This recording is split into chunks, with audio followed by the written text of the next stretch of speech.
G'day ladies and gents, and welcome back to War Thunder. Today, we're going to be having a look at a very rare and endangered species in War Thunder indeed. And that is 7.7. Now, I've probably made a few videos on 7.7, not just in the last few weeks. Well, I can count the number. I've made 3. And that's because I think this is the best battle rating in the game. Well, the best and the worst battle rating in the game. The only reason why it's the worst is because it gets up-tiered most of the time and faces the absolutely crazy 8.7 premiums, and even the 8.7 stabilized tanks are a bit frustrating to deal with. We're going to be taking out the big boy to start off. This is the mouse, and the mouse needs no introduction. It is one of the rarest species in War Thunder, and in fact, it is almost so rare that Gaijin stopped giving us the opportunity to research it. Yes, that's right. It is no longer researchable. Well, I believe it will be a researchable event vehicle, kind of like the LA-174. If you don't know about the LA-174, that is basically an LA-15 alternate prototype. I believe it's basically the same thing, only very, very slight changes, and it was available for, I think, a week to research. And it was like 200k to research. If you get premium account, you can do it in one day, one evening even. I did it with the LA7 back in the day, and honestly, it was extremely easy, and I think the mouse will be the same. It pretty much used to be at about that much to research anyway, so you can pretty much grind it out in a very short period of time. Now, we're on Advance to the Rhine, and Advance to the Rhine is probably one of the best maps for the mouse because it's so small, and that is an FV4005. I can tell that he's on the reload because he killed the mouse, not the mouse, the Leopard in front of me, or the tank in front of me. And that makes a really, really easy kill. What he should have done is pulled back. And that would have been the simplest way to have survived. Now, these Leopards are not really playing it smart around me. Now, they could be pushing forward, they could be taking flanks, and I could be dealing with the head-on assault and being a little bit distracty. You can see there's a tank behind me. I believe it's a King Tiger. And we've got a lot of issues here in this situation. The enemies have taken A. There's a T-34, as in the American heavy T-34, on one side of the cap. There is an American T-29 on the other one. And there is a Magach behind the cap, so on the far side to me. You can see there is the American T-34, and he set me on fire.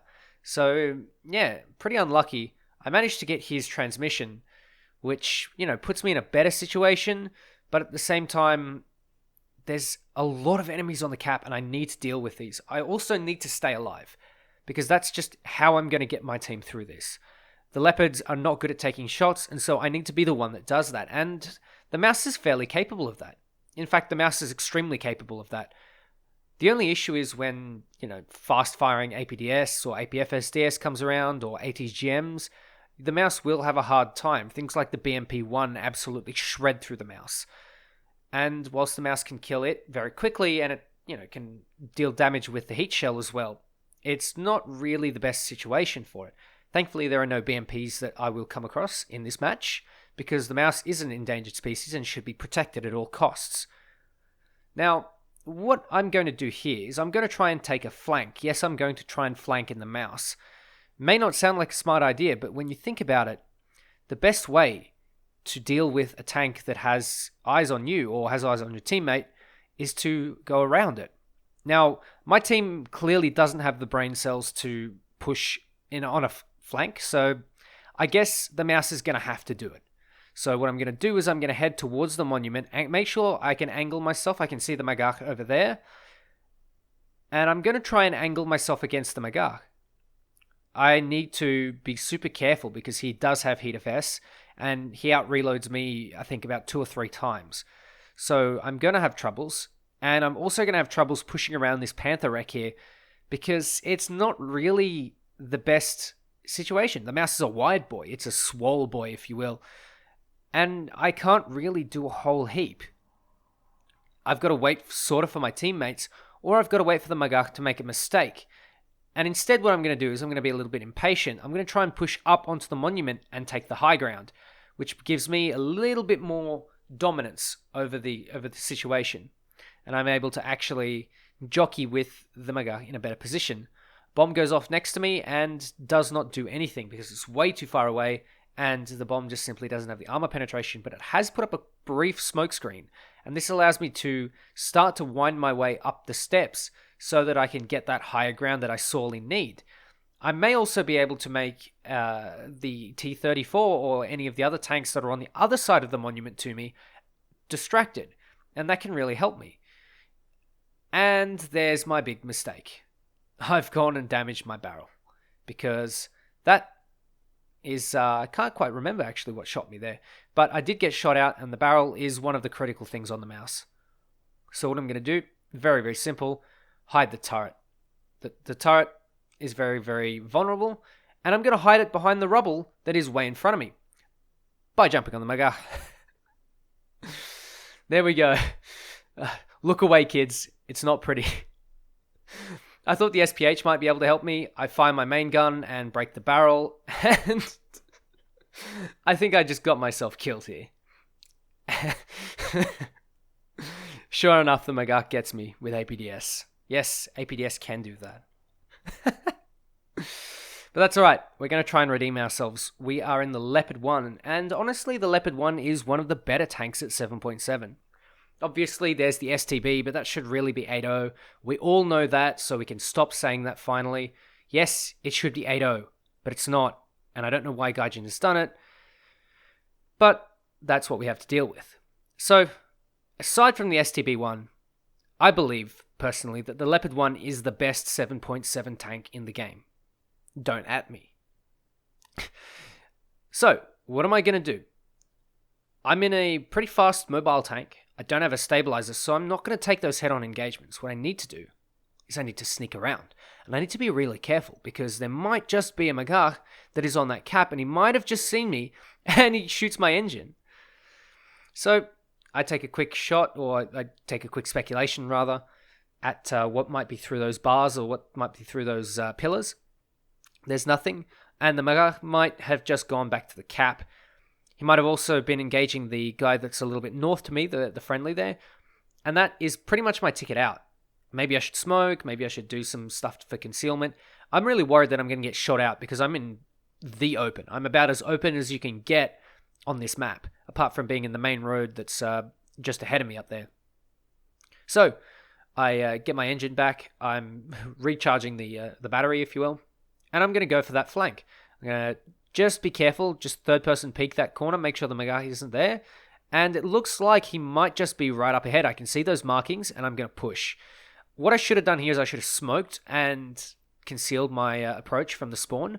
I quickly checked for the Magach around there, and he's not there. So it's probably going to be around here, not looking at me at all, and I can see him right there, shoot him in the back of the turret, damage the breach, and hopefully I can get that next shot before he turns to the turret.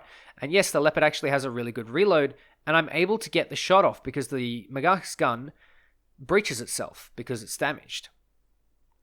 And I've got a Centurion left. So what am I going to do? Am I going to peek it? I probably shouldn't be peeking this. So I'm going to do the smart thing and go for the flank.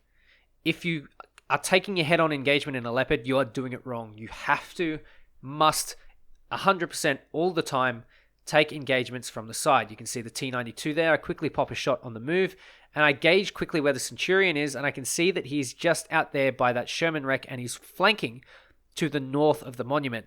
The north of the monument is our side, but there's no one there to intercept him, except from the eastern side, and he gets taken out.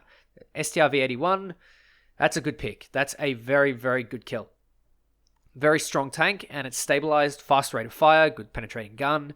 It'll make mincemeat out of me, and it'll make mincemeat out of the Panther 2 if it's in the right hands. But I'm going to cap this point, because if you look at the tickets, we're losing really, really badly.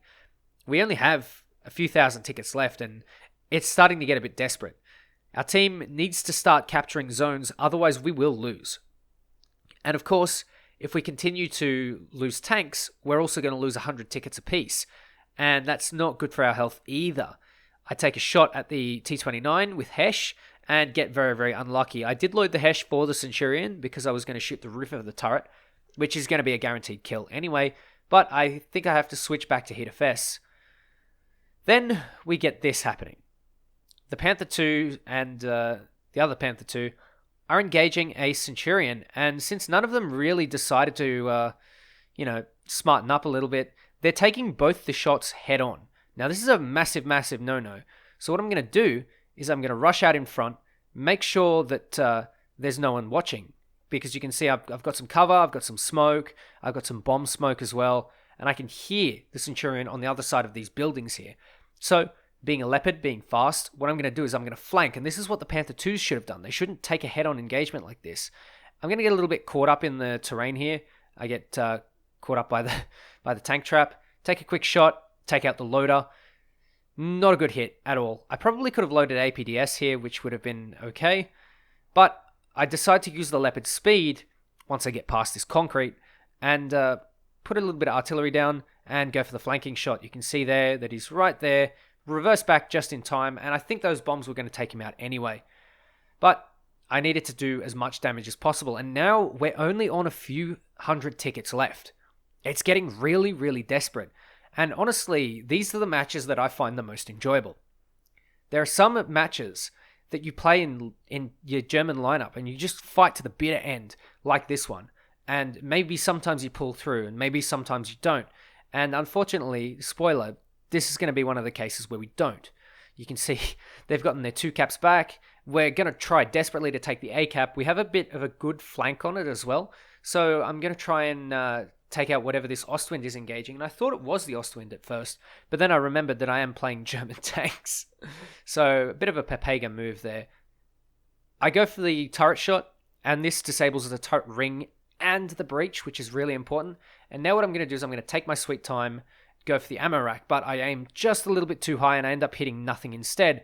I'm a little bit far forward. If you go for under the turret ring between the road wheels, you will get the ammo rack almost every single time. I love that shot so much. I absolutely love that shot.